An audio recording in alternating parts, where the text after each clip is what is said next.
When I attended Syl's wedding, my name tag said housekeeper. Mills smirked. You're just a servant here. Worse, I had no meal. Syl giggled. Food is for real family. I stood up, took off my ring and said, then I'm leaving. Mill turned pale. Wait. When I attended my sister-in-law's wedding, my name tag mistakenly read housekeeper. I still remember the look on Mill's face as she smirked, you're just a servant here, and laughed about how I wouldn't even get a proper meal. In that heated moment, I removed my ring and declared, then I'm leaving. That memory haunted me as I sat in a hospital room later that morning, sunlight streaming through the window. Olivia Wilson, a dedicated nurse at Northwest Regional Hospital, was busy checking a patient's vital signs when her smartphone buzzed with a message from her husband, Robert. Don't forget dinner at Mom's tonight. It's the final gathering before Vanessa's wedding. Olivia exhaled deeply. Ever since marrying Robert 5 years ago, dealing with his mother, Carol, had been a constant struggle. Carol, hailing from a prestigious Boston suburb family, never forgave her son's decision to marry a middle-class nurse.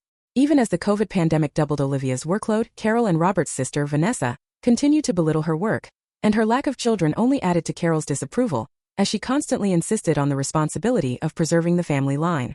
Later that day, the trio arrived at Carol's mansion in a quiet Bridgewater neighborhood. Vanessa's sleek luxury car was already parked when Carol and Vanessa sat on a sofa in the reception room, deep in conversation. Finally, you're here, Carol said coldly. But where is Robert? Robert replied, work's running late. We'll start without him if needed.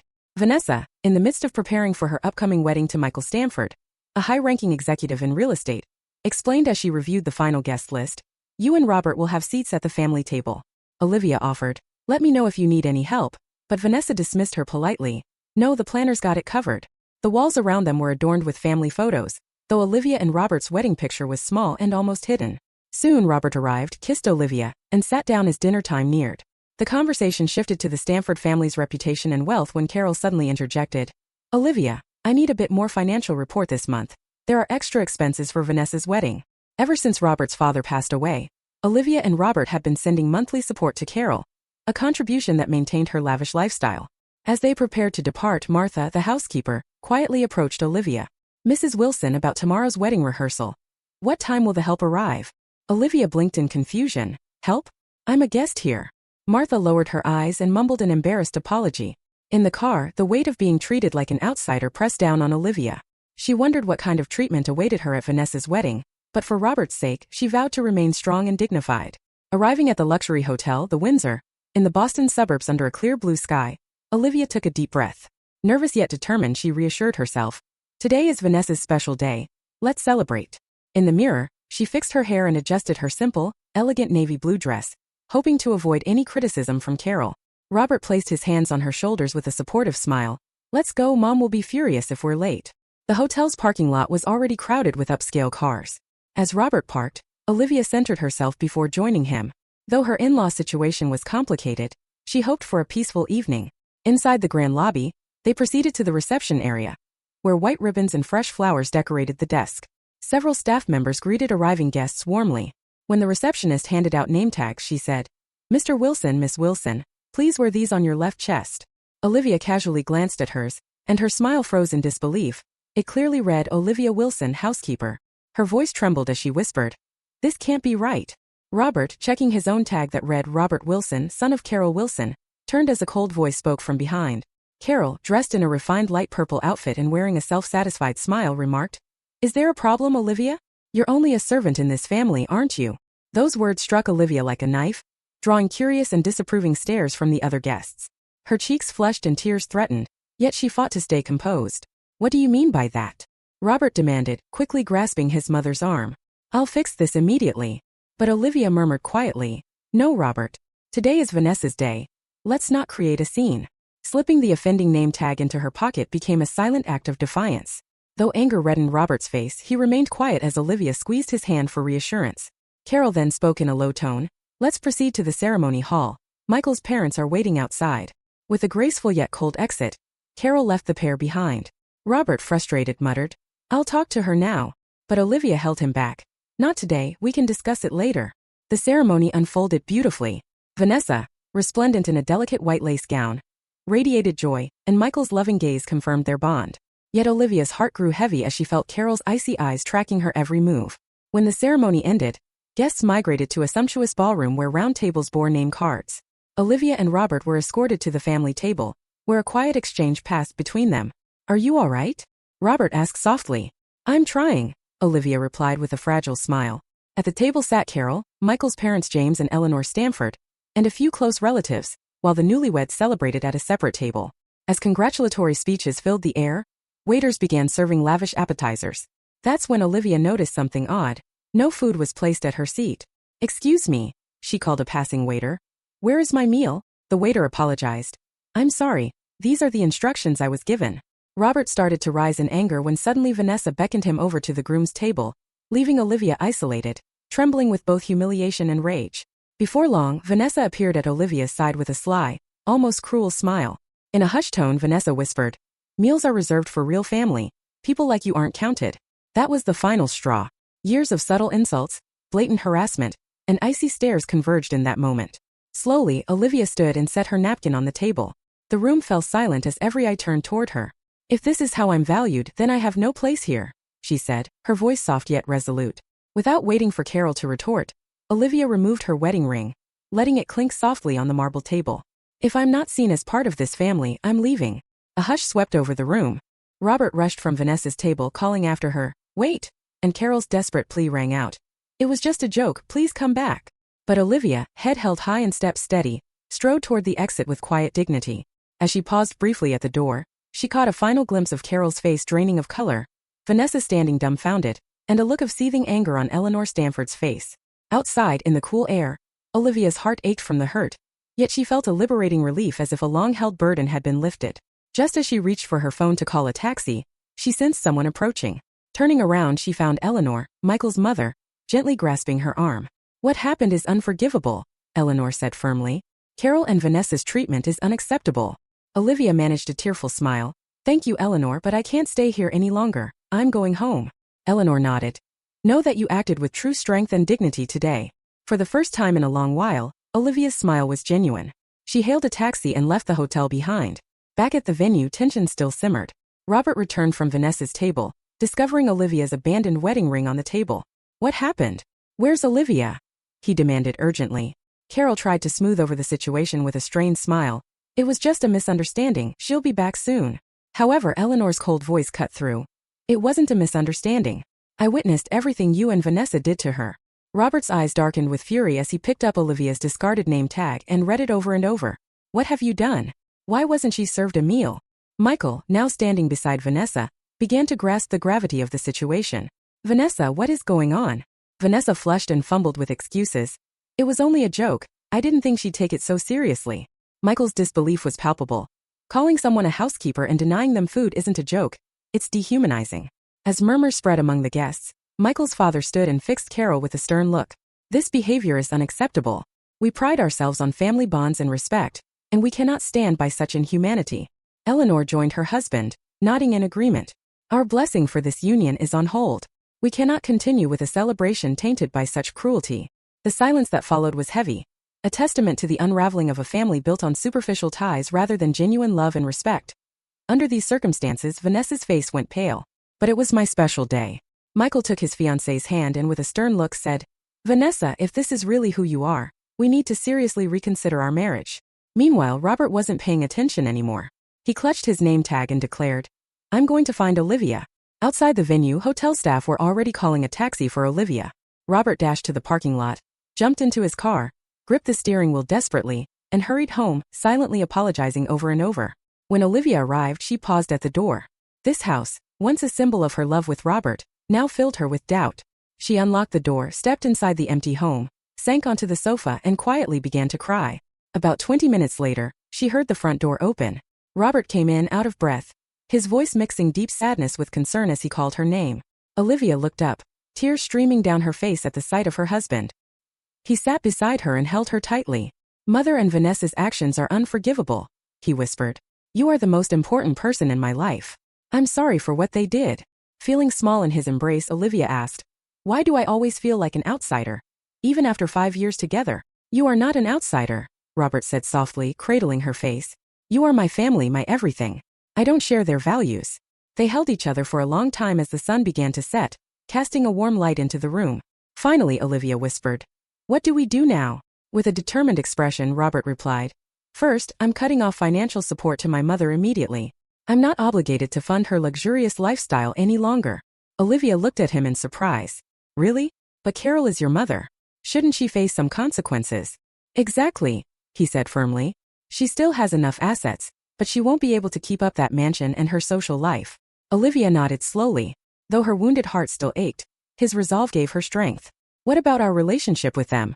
she asked cautiously. "We need to keep our distance for a while," Robert explained as he held her hand. "Until both your mother and Vanessa reflect on their actions and apologize." They sat quietly, discussing plans for the future amid the sadness and anger. A new determination began to grow. Almost shyly, Robert added, "How about a weekend getaway, just the two of us? I know a charming cottage along the coast." A smile returned to Olivia's face. "That sounds wonderful. We really need time for ourselves." That night, their phones kept ringing with calls from Carol, Vanessa, and even Michael, but they didn't answer. They needed space. The next morning, Robert called the bank to stop the automatic transfers to his mother's account, and Olivia took a few days off work. Her supervisor understood, saying, "You've always been there for others. Now it's time to take care of yourself." Desperate messages from Carol kept coming, but Robert replied with a brief text. "We need some time. Your and Vanessa's actions were unacceptable. Olivia is my wife and my family. If you can't accept that, we must reconsider our relationship." While packing their bags, Olivia looked out the window. The morning sunlight illuminated the garden's flowers, signaling a new day. The humiliation and sadness of yesterday still lingered, but she also felt a strange sense of liberation. "I'm ready," she murmured. Robert placed his hand on her shoulder. Olivia turned with a soft smile. "Yes, let's go." As they left the house, they found a letter in the mailbox from Michael. In the car, they read it together. "I sincerely apologize for yesterday's events. I was shocked by Vanessa's family's behavior. Our wedding is now on hold. My parents have decided we cannot continue the ceremony under these circumstances. I've told Vanessa she must seriously reconsider her actions. Olivia, I respect your dignified stance. Safe travels." Michael Stamford. They finished reading in silence. Robert started the car and drove them toward the coast. A week passed and Olivia and Robert spent quiet days by the sea, slowly healing their emotional wounds. One morning, as they enjoyed a leisurely breakfast at their small cottage in Maine, Robert's phone rang. It was his mother. He hesitated for a moment, then chose not to answer. "Carol?" Olivia asked, gazing out at the calm sea. "Yeah," Robert sighed, taking a sip of his coffee. "That was the 10th call since yesterday. And Vanessa has sent several messages too." Olivia showed him her phone. The screen displayed unread texts. "Olivia, please contact me. I'm truly sorry." They continued breakfast in silence as the seaside breeze rustled the lace curtains. "We might need more time," Robert said quietly. Olivia squeezed his hand. "I respect your decision, but we can't keep shutting them out forever." Robert exhaled deeply. "It's just that when I think about that day, it hurts." Later, as they prepared to head home at the end of their vacation, Robert returned from handing over the cottage keys with a puzzled look. "What's wrong?" Olivia asked. The cottage owner replied, "There's an interesting article in the local newspaper." He opened it to reveal, the Stamford family has announced a charitable initiative. They're establishing a fund to support healthcare workers. Olivia took the newspaper in surprise. The article explained that Michael Stamford's parents had launched the fund to honor the dedication of healthcare workers during the pandemic. In an interview, Eleanor Stamford said, "We want to build a society that respects true heroes and appreciates their contributions." "Is this about me?" Olivia whispered. Robert placed his hand on her shoulder. "I can't be sure, but given the timing." They quietly loaded their luggage into the car and headed home. When they arrived, several letters awaited them in the mailbox. Among them, Michael's official notice postponing the wedding and a private apology from the Stamford family addressed to Olivia. 3 weeks later, Olivia returned to her duties at the hospital. Her colleagues noticed a subtle change in her. A newfound resolve and increased self-confidence. One weekday evening, as she finished her shift and headed to the parking lot, she spotted a familiar car. Carol Wilson was waiting there. Gone was her usual glamour. Instead, she was dressed simply and looked clearly exhausted. "Could we talk for a moment?" Carol's voice trembled. Olivia stopped and looked at her mother-in-law. The formerly arrogant figure now seemed small and fragile. "Go ahead," Olivia said softly. They went into a nearby cafe. Carol ordered coffee but barely sipped it. With tears in her eyes, she admitted, "My actions were unforgivable. I was blinded by pride and prejudice. I never tried to see who you really are, how valuable you are." Olivia listened quietly, trying to gauge the sincerity in Carol's words. "Have you heard from the Stamford family?" Carol asked. "Yes," Olivia replied. "Michael and his parents have completely cut ties with us. Michael even told Vanessa he'd reconsider if she could truly change. And Vanessa, she's beginning to reflect too. Carol smiled bitterly. For the first time, I'm starting to understand how my actions hurt others. I'm going to sell the mansion. I can't maintain that lifestyle without Robert's support. I plan to move into a small apartment. Olivia was surprised by Carol's transformation. Once Carol would do anything for social status. Now she was accepting a simpler life. Carol, Olivia said carefully, I might be able to forgive you, but rebuilding trust will take time. Carol nodded. I understand. I'm asking for a chance from both Robert and you. I truly want to change. That night, Olivia told Robert about her conversation with Carol. He listened thoughtfully before nodding. Let's meet with her, he decided. But I want her to know things won't go back to how they were. The following weekend, Olivia and Robert visited Carol's new apartment. In contrast to her old luxurious mansion, the place was incredibly modest. Carol welcomed them warmly and had prepared a homemade lunch. Did you cook this yourself? Robert asked in surprise. Yes, Carol replied, a little embarrassed. I'm learning to cook from YouTube. I'm not perfect yet, but I'm trying. At first, the conversation was awkward, but gradually it became more natural. Carol talked about her recent experiences and admitted that she had long judged people by their wealth and status. I now see how empty that is, she confessed. Olivia noticed a genuine change in her mother-in-law. What about Vanessa? Robert asked. She's struggling too, Carol answered.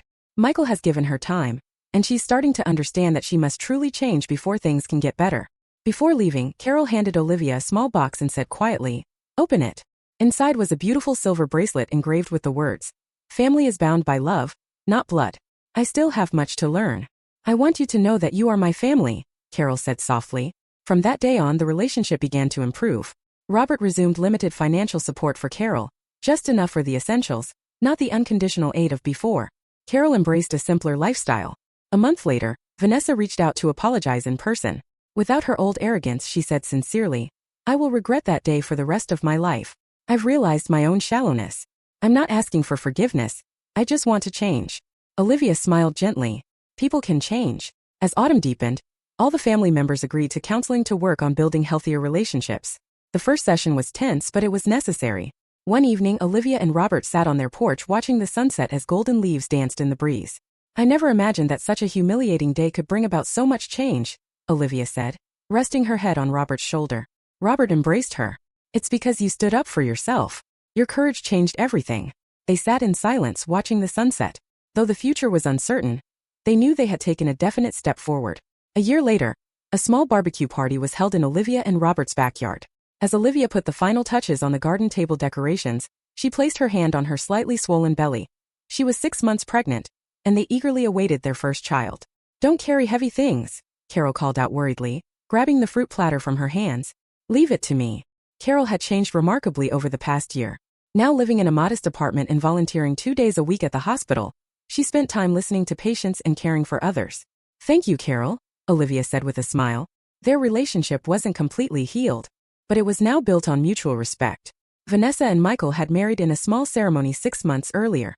Unlike before, when Vanessa craved grandeur, the wedding was intimate, just close friends and family. Vanessa had let go of her superiority, and now approached her relationship with Michael with genuine humility. "How's the baby?" Vanessa asked gently, sitting next to Olivia. "Very lively, she even kicks in the middle of the night," Olivia laughed. Robert, busy grilling steaks, watched the scene with quiet satisfaction. The sight of his mother and sister genuinely conversing with his wife was something he never thought possible. "How about a toast to healthy family relationships?" Michael suggested. Glasses were raised and everyone said in unison, "To healthy family relationships." Olivia's glass was filled with non-alcoholic sparkling cider as she joined in the toast.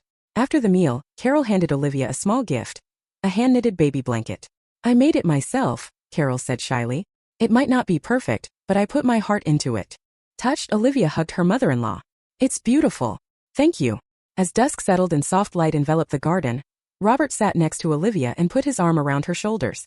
Looking back, Olivia said quietly, "That wedding was a turning point for all of us." Robert nodded. Sometimes painful events bring about the greatest growth. Carol, overhearing their conversation from across the table, smiled softly as she prepared to welcome her first grandchild. Holding the lessons from her past mistakes close, she murmured, "I finally understand what real family means. It isn't bound by blood. It's built on mutual respect and love." As the first stars began to shine in the night sky, they talked and laughed together. Olivia had overcome her painful past, finding newfound confidence and self-worth, and the entire family had grown from that experience. A new chapter was about to begin, A story that might not be perfect, but was far more beautiful because it was built on truth and dignity.